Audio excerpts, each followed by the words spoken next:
నమస్కారం friends, welcome back to CSK filmography. ఈరోజు మనం చూడబోయే సినిమా గురించి చెప్పాలంటే గుండె ధైర్యముండాలి. సాధారణంగా దెయ్యం సినిమాలు చూస్తే ఒక గంట భయముంటుంది, కానీ ఈ సినిమా చూస్తే ఒక వారం రోజుల పాటు రాత్రి నిద్రపట్టదు. థాయిలాండ్ మరియు కొరియా కలిసి సృష్టించిన భీభత్సం ద మీడియం. ఈ సినిమాని డైరెక్ట్ చేసిందెవరో తెలుసా? షటర్ సినిమాతో మనల్ని భయపెట్టిన బాంజాంగ్ పిసంథానాకున్. కథ అందించింది ద వెయిలింగ్ డైరెక్టర్ నా హోంగ్ జిన్. వీళ్ళిద్దరూ కలిస్తే అవుట్పుట్ ఎలా ఉంటుందో ఊహించుకోండి. ఇది జస్ట్ సినిమా కాదు, ఒక హారర్ డాక్యుమెంటరీ. రండి ఆ చీకటి ప్రపంచంలోకి వెళదాం. Section 1, the setup. Isaan's beliefs. Cinema స్టార్టింగ్లో మీకు ఇది హారర్ మూవీలా అనిపించదు. ఒక నేషనల్ జియోగ్రాఫిక్ ఛానల్లో డాక్యుమెంటరీ చూస్తున్నట్టుంటుంది.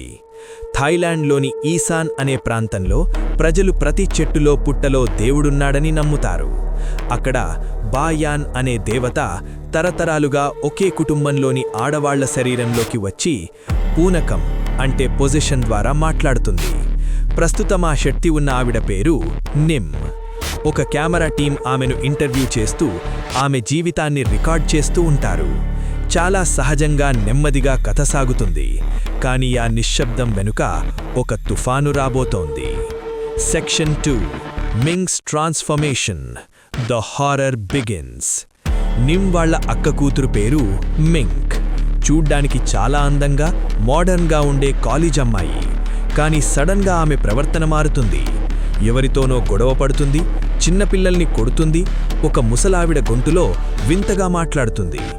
ఊర్లో వాళ్ళందరూ ఆహా, బాయాన్ దేవత ఇప్పుడు మింక్లోకి వస్తోంది అనుకుంటారు. కానీ నిమ్కి మాత్రమే తెలుసు, ఆమె కళ్లల్లో కనిపిస్తున్నది దేవత కాదు, అది నరకం నుండి వచ్చిన ఒక దుష్ట శక్తి అని. ఆ శక్తి ఆమెను ఆవహించిన తరువాత మింక్ చేసే పనులు చూస్తే వామ్మో. Section 3, the performance of a lifetime. Friends, మింక్గా నటించిన నరిలియా గురించి ప్రత్యేకంగా చెప్పాలి. ఆమె నటనకు ఆస్కార్ ఇచ్చినా తక్కువే. అమాయకంగా ఉండే అమ్మాయి క్రమంగా ఒక క్రూర మృగంగా మారిపోతుంది. సిగరెట్లు తాగడం, ఆఫీస్లో విచ్చలవిడిగా ప్రవర్తించడం, పచ్చిమాంసం తినడం లాంటి సీన్స్లో ఆమె నటన చూస్తే అసహ్యం మరియు భయం రెండూ వేస్తాయి. ముఖ్యంగా ఆ సీసీటీవీ సీన్స్. రాత్రిపూట ఆమె ఏం చేస్తుందో చూడ్డానికి కెమెరాలు పెడతారు.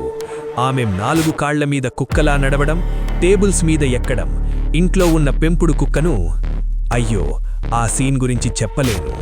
ఇవన్నీ చూస్తుంటే ఇది నటన కాదు, నిజంగానే దెయ్యం పట్టిందేమో అనిపిస్తుంది.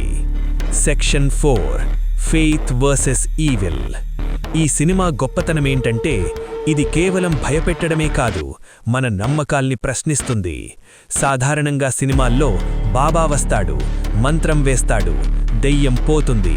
కానీ ఇందులో ఆ దెయ్యం ఎంత శక్తివంతమైనదంటే ఆ దేవతను నమ్ముకున్న నిమ్కే అనుమానం వస్తుంది.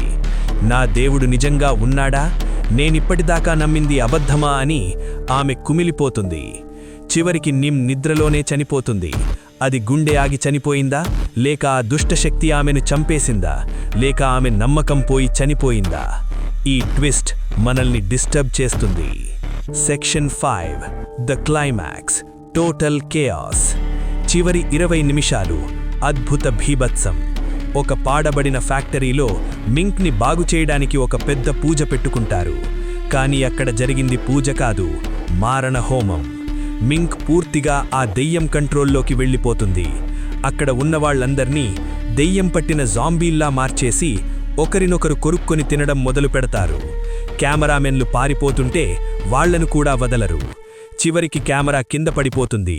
చీకటి, కేవలం అరుపులు, నమలడం శబ్దాలు మాత్రమే వినిపిస్తాయి. ఆ ఎండింగ్ చూశాక నాకు కాసేపు మాట రాలేదు. Section 6, negatives and warning. ఇది అందరికీ నచ్చే సినిమా కాదు. Slow facing. ఫస్ట్ హాఫ్ చాలా నెమ్మదిగా ఉంటుంది. ఓపిక లేని వాళ్ళు బోర్ ఫీల్ అవుతారు. షేకీ కెమెరా చేతిలో పట్టుకొని తీయడం వల్ల ఫౌండ్ ఫుటేజ్, స్క్రీన్ షేక్ అవుతూ ఉంటుంది. కొంతమందికి కళ్ళు తిరిగే ఛాన్స్ ఉంది. Graphic violence. రక్తం, హింస, జంతువుల్ని హింసించడం లాంటివి ఉన్నాయి. బలహీనమైన గుండె ఉన్నవాళ్లు చూడకండి. Verdict, final verdict. The medium. ఇది ఒక మాస్టర్ పీస్. ఇది దెయ్యం సినిమా మాత్రమే కాదు, మనిషి పాపాలకు కర్మకు దొరికే శిక్ష. మీకు ద కంజరింగ్ నచ్చితే ఇది నచ్చకపోవచ్చు, కానీ మీకు ద వెయిలింగ్ లేదా హెరిడిటరీ లాంటి డీప్ హారర్ సినిమాలు ఇష్టమైతే ఇది మీకోసమే. ధైర్యం ఉంటే రాత్రి ఒంటరిగా చూడండి. చూశాక మీ ఇంట్లో ఏదైనా చిన్న శబ్దం వచ్చినా ఉలిక్కి పడతారు. రేటింగ్ 4.5. ఈ రివ్యూ మీకు నచ్చితే లైక్ చేయండి, షేర్ చేయండి. మరిన్ని ఇంట్రెస్టింగ్ రివ్యూల కోసం CSK ఫిల్మోగ్రఫీని సబ్స్క్రైబ్ చేయండి. మళ్ళీ కలుద్దాం. Peace out.